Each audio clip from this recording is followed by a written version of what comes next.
Kesaksian saya dulu sebentar ya. Saya dulu kan jadi pengusaha tuh ya.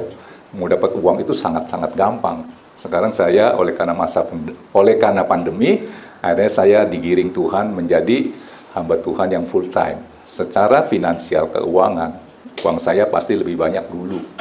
Tetapi kalau saudara tanya, saya lebih bahagia mana dulu sama sekarang? Saya jawab, bahagia sekarang. Tapi kalau dilihat kantongnya, lebih banyak yang mana? Dulu. Kalau gitu faktor apa yang membuat saya lebih bahagia? Faktor kasih karunia. Tangkap ya. Nah sekarang saya mau cerita begini. Saudara tahu Steve Jobs ya? Steve Jobs itu yang punya apa? Perusahaan Apple. Yang menciptakan iPhone. Di sini ada yang pakai iPhone nggak ya? Oh Android semua ya. iPhone. Kaya nggak? Terkenal nggak? Mulia nggak nama dia? Nah dia ngomong begini. Menjelang ajal ya. Ini kenapa sih begini? Menjelang ajal dia berkata begini. Jangan ajarkan anakmu bagaimana untuk menjadi kaya. Sedangkan di awal yang saya cerita tentang seorang wanita yang hidup di kota kecil, yang udah capek dengan hidup pas-pasan, pesen sama anaknya, bilang apa? Kalau lu mau cari pasangan seorang wanita, karena lu punya modal yaitu ganteng, carilah yang kaya. Sedangkan Steve Jobs berkata begini, ini menjelang ajal, dia baru tahu. Seperti tadi saya katakan, ketika saya melihat mati hidupnya orang itu, di depan mata saya tuh lihat, gitu. Sekali-kalinya tuh saya baru lihat itu. Steve Jobs berkata begini, berpesan ketika menjelang ajal, oleh karena sakit ya, berkata, jangan ajarkan anakku bagaimana untuk menjadi kaya, tetapi ajarkanlah anakmu bagaimana untuk menjadi bahagia. Tadi saudara udah baca kan di pengkhotbah, bahagia itu perlu faktor X, apa? Kasih karunia. Steve Jobs bisa berkata begitu menjelang akhir hidupnya. Kalau bahasa lain saya terjemahkan, jangan ajarkan anakmu untuk menjadi kaya, tetapi ajarkan anakmu bagaimana untuk menjadi bahagia. Bahasa lainnya saya terjemahkan, jangan mencari kesenangan, tapi carilah ketenangan. Saya yakin ya, Steve Jobs itu, hidupnya itu, dia berlomba-lomba dengan, ya mungkin inovasi ya. Dia kan mesti roba-roba terus dong. Saya rasa tidurnya kurang, walaupun dia ada di ranjang, dia merem, itu pikirannya kemana-mana tuh. Bagaimana untuk mengembangkan iPhone 11 jadi 12, 12 jadi apa? Saudara percaya nggak sama saya? Karena saya pernah ketemu orang itu. Tidur aja mikirin tuh, bagaimana ngembangin. Bisa tidur nggak? Bisa tidur nyenyak nggak? Tanpa faktor kasih karunia nggak bisa tidur nyenyak. Emang nggak bisa, jangan kayak pikirin seperti itu. Tangkap ya? Nah, tadi saya katakan bahasa lainnya, janganlah mencari kesenangan, tetapi carilah ketenangan. Saya selidiki di Alkitab. Ketenangan itu apa sih? Kan ada lagunya ya. Hanya dekat Allah saja, aku tenang. Itu di Mazmur. Ya. Sekarang keluarkan dulu Yesaya 32 ayat 17. Ternyata ketenangan adalah kebahagiaan sejati. Apa itu ketenangan? Ketenangan yang sesungguhnya, damai sejahtera. Itu saudara bisa dapat kalau saudara punya hubungan dengan Tuhan yang manis. Apa itu damai sejahtera? Damai sejahtera, kata-kata damai artinya tadi musuh, akhirnya jadi teman. Dulu kita musuhnya Allah karena dosa. Tuhan mati di kayu salib, dia berdamai. Inisiatif berdamai, seseorang yang berinisiatif berdamai, dia harus mengorbankan sesuatu. Tuhan berinisiatif berdamai dengan saudara, dia korbankan sesuatu, darahnya. Ketika saudara berdamai dengan Tuhan, saudara akan mendapat damai sejahtera. Nah ini ya, coba baca ini. Di mana ada, Pak Prianto kok lupa nih kewajibannya. Di mana ada kebenaran, di situ akan tumbuh damai sejahtera, dan akibat kebenaran adalah ketenangan. Ya, terima kasih. Dan ketentraman untuk selama-lamanya. Tangkap.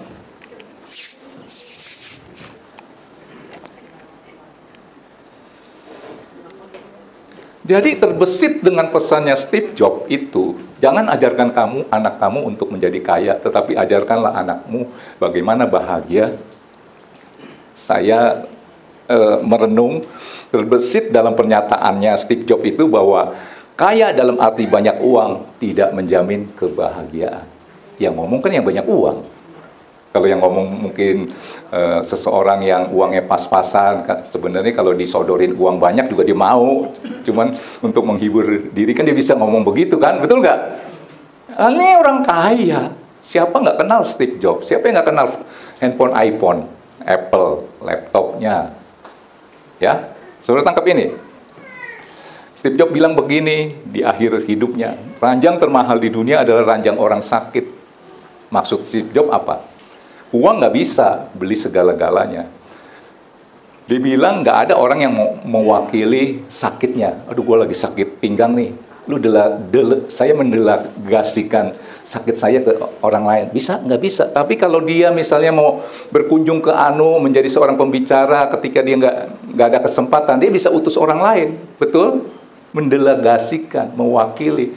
Mau melakukan ini, itu. Waduh, nggak sempet nih. Dia bisa suruh orang. Tapi saudara sakit lever, kanker, udah stadium 4. Bisa nggak didelegasikan ke orang lain? Ini sakit gue, tolong dong, lu wakilin deh.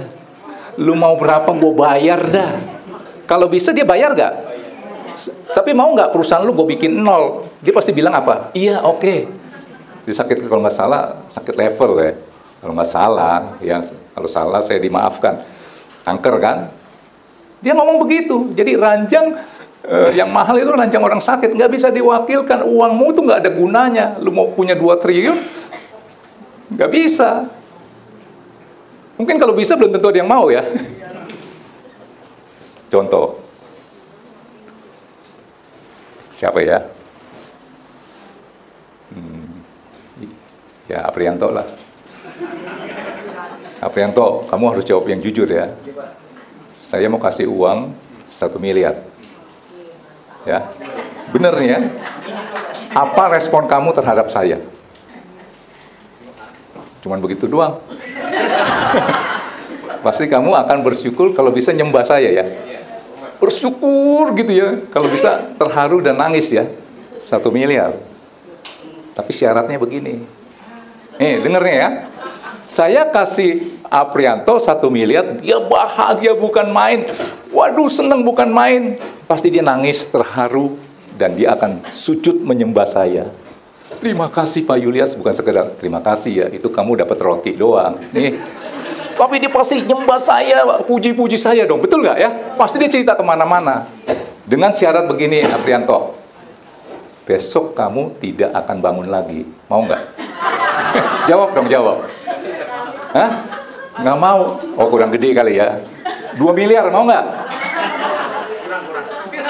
Mau berapa nih, ayo? Dia nggak bakal mau. Nah, pertanyaan saya begini. Begitu saudara bisa bangun, ucapan syukurmu sekedarnya atau, wah Tuhan, terima kasih saya bisa bangun.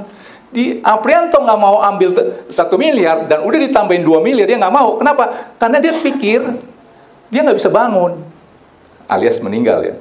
Artinya kalau begitu saudara melek, bisa bangun, ucapan syukurnya sekedarnya atau saudara harus, yaitu tadi saya katakan dapat 1 miliar, aduh terima kasih Pak Julius, nangis terharu, sujud menyembah saya. Saudara bisa bangun tidur aja, biasa aja tuh, kadang-kadang dibumbuin ngomel-ngomel. Cek. Siapa begitu bangun tidur udah ngomel? Sendal gua sebelahnya kemana nih ya? Iya. Bukannya bersyukur, saya kasih gambaran begini, saudara udah nangkep sesuatu enggak? Ada yang saudara bisa mengucap syukur begitu gampang. Saya bandingkan dengan yang uang 1 miliar.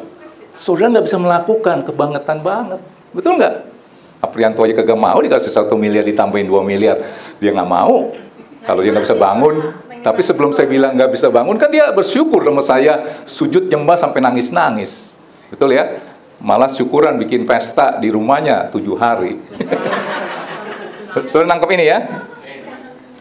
Nah, ternyata bahagia itu perlu Tuhan dan hati. Perlu faktor X dan hati. Kalau saudara tahu bahagia itu perlu hati, apa yang harus saudara jaga? Apa? Hati ya. Tadi saya katakan, ternyata bahagia itu perlu 2 hal, yaitu Tuhan dan hati. Tuhan kita sebutnya faktor X dan hati, ya. Saudara harus punya dua ini, baru saudara mempunyai kebahagiaan sejati. Ibarat, kalau saudara tahu, dulu saudara nol, terus didukung seseorang atau perusahaan, ya seorang pengusaha, akhirnya usaha saudara jadi maju. Karena ordernya dari dia aja, saudara kerja 24 jam aja nggak bisa memenuhi dia punya permintaan. Dan hal ini membuat saudara jadi kaya raya. Karena saya sering lihat, dia cukup pegang satu perusahaan aja, bikin dia punya apanya. Itu 24 jam aja nggak terudak, terkejar oleh dia maunya, sampai dibagi ke yang lain. Akhirnya saudara jadi kaya raya. Pertanyaan saya, saudara tahu dia yang membuat saudara itu jadi kaya raya. Saudara akan menjaga hubungan saudara dengan orang itu enggak? Kalau dia ulang tahun, saudara cuman lu nggak ngucapin selamat ulang tahun, atau anaknya nikah, saudara nggak hadir, atau bagaimana, pasti saudara akan memperhatikan. Betul nggak? Karena dia sumber. Yang dari nol, akhirnya saya jadi kaya raya. Yang membuat saudara bisa kaya raya itu adalah Tuhan. Faktor X itu berarti saudara harus menjaga hubungan saudara dengan Tuhan. Minggu secapek-capeknya apa, saudara pasti mau datang. Itu menjaga hubungan. Tangkap ini. Sesuatu yang membuat saudara bisa bahagia, pasti saudara akan jaga, betul nggak? Kalau mobil Bu itu yang saudara baru beli dan bisa memuliakan saudara, keren, saudara pasti akan jaga. Nggak mungkin bisa saudara abaikan sembarangan. Masuk gang kecil, ada motor, ada becak, keserempet, bodoh amat. Nggak mungkin. Saya yakin saudara akan jaga. Kalau hatimu membuat saudara, kamu itu yang jadi bahagia, pasti saudara akan menjaga hatimu. Betul nggak? Keluarkan dulu Amsal 4 ayat 23. Tadi saya katakan bahagia itu perlu Tuhan, faktor X, dan perlu hati, ya. Kalau kita tahu hati kita penentu kebahagiaan, apa yang kita jaga? Ya hati. Lihat ini. Jagalah hatimu dengan segala kewaspadaan, karena dari situlah terpancar kehidupan. Mau lu bahagia atau tidak bahagia. Jaga hatimu supaya saudara itu susah benci orang. Mau nggak? Karena kalau benci sama orang, nggak mungkin saudara bahagia. Mukanya aja udah kelihatan asem amat lu hari ini. Gua lagi sebel tuh tadi ketemu si ini. Ya betul nggak? Mau nggak saudara jaga supaya saudara itu susah benci orang, susah sombong, susah iri hati. Mantap, itu orang pasti bahagia. Dia bahagia bukan karena uang. Kalau saudara punya iri hati, waktu punya uang 1 miliar, bahagia ya. Lihat tetangga punya 1,5 M, nggak usah 1,5 M lah, 1,1 M. Bahagiamu hilang nih. Kalau saudara punya ini, makanya saudara harus jaga hati, betul? Nggak gampang terluka, ya kan? Kasih itu tidak pemarah dan menyimpan kesalahan orang lain. Simpan yang baik-baik. Kesalahan pasti itu yang busuk-busuk. Masa simpan sampah di dalam hati? Rugi, bodoh. Tangkap ini ya. Nah, kalau nyaman dia perlu uang. Ruangan ini mau nyaman berarti harus sejuk ya. Perlu AC. AC belinya pakai apa? Pakai duit. Bukan pakai daun kan. Maka nyaman perlu uang. Kalau saudara naik pesawat, kalau yang bisnis sama enggak bisnis, kalau mau yang enak, yang duduknya agak lega, makanannya beda, itu namanya kenyamanan. Saudara harus keluarkan sejumlah uang lebih, betul kan? Nah, nyaman perlu uang dan apa? Keadaan.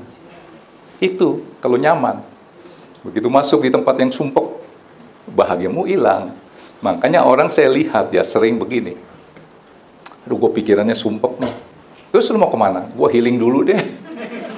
Artinya suasana ininya, keadaan, ya saya nggak tahu keadaannya bagaimana. Sumpek. Nah, keadaan itu yang bikin dia bahagia. Sebentar. Nyaman itu perlu uang dan perlu, ya nyaman itu kan perlu uang dan apa? Keadaan. Sumpek, dia pergi ke puncak ngopi. Padahal kalau mau ngopi di kamar dia bisa kan, lebih murah lagi ya. Nah itu ya keadaan. Oke, saya kembali lagi ke faktor X, kasih karunia. Apa Alkitab katakan? Amsal 10 ayat 22, lihat. Peran faktor X itulah yang menentukan kamu sukses atau tidak.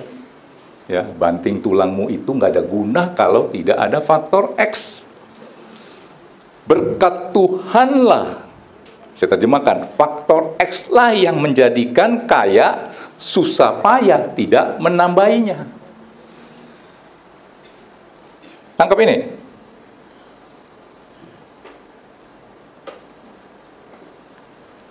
Ya, saya mau saudara baca.